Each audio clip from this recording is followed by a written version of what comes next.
প্রায় ৩৩ বছর ধরে ইউক্রেন হয়ে সোভিয়েত যুগের পাইপলাইন দিয়ে ইউরোপে প্রাকৃতিক গ্যাস রপ্তানি করে আসছে রাশিয়া। তবে বছরের শুরুর দিনেই বন্ধ হয়ে গেছে সেই সরবরাহ।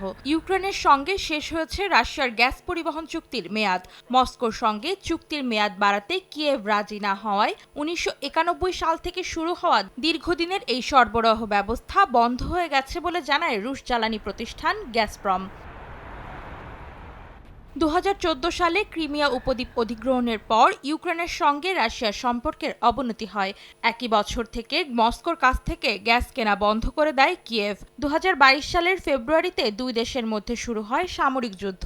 প্রায় ৩ বছর ধরে চলা এই উত্তেজনার মধ্যেই নিজেদের মাটি দিয়ে যাওয়া গ্যাস লাইনটিও বন্ধ করে দিল ইউক্রেন।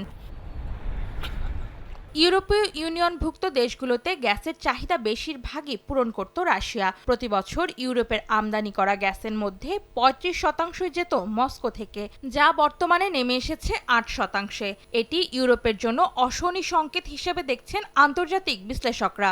ইউরোপে গ্যাস রপ্তানি করে বছরে রাশিয়া $৫০০ কোটি এবং ট্রানজিট ব্যবহারের সুযোগ দিয়ে ইউক্রেন বছরে $৮০ কোটি আয় করত বলে জানায় বার্তা সংস্থা রয়টার্স।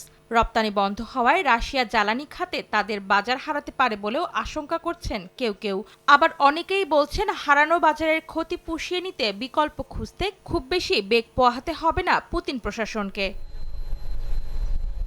রয়টার্সের এক প্রতিবেদনে বলা হয়, ইউক্রেনের এমন পদক্ষেপ নেয়ার আরও আগে থেকেই প্রস্তুতি নিয়েছে ইউরোপীয় ইউনিয়ন। রাশিয়া ইউক্রেন যুদ্ধ শুরুর পর থেকেই মস্কোর ওপর নির্ভরশীলতা কমানো শুরু করে ইইউ। এর বদলে নরওয়ে থেকে পাইপ যুক্ত করে গ্যাস সরবরাহের পাশাপাশি কাতার ও যুক্তরাষ্ট্র থেকে এলএনজি কিনছে ইউরোপ। তবে মধ্য ইউরোপের কয়েকটি দেশে কৃষ্ণ সাগরের তলদেশ থেকে তুর্ক স্ট্রিম পাইপলাইনের সাহায্যে গ্যাস রপ্তানি করে রাশিয়া।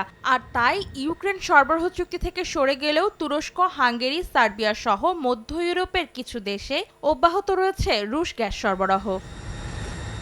অন্তরা সেন, সময় সংবাদ।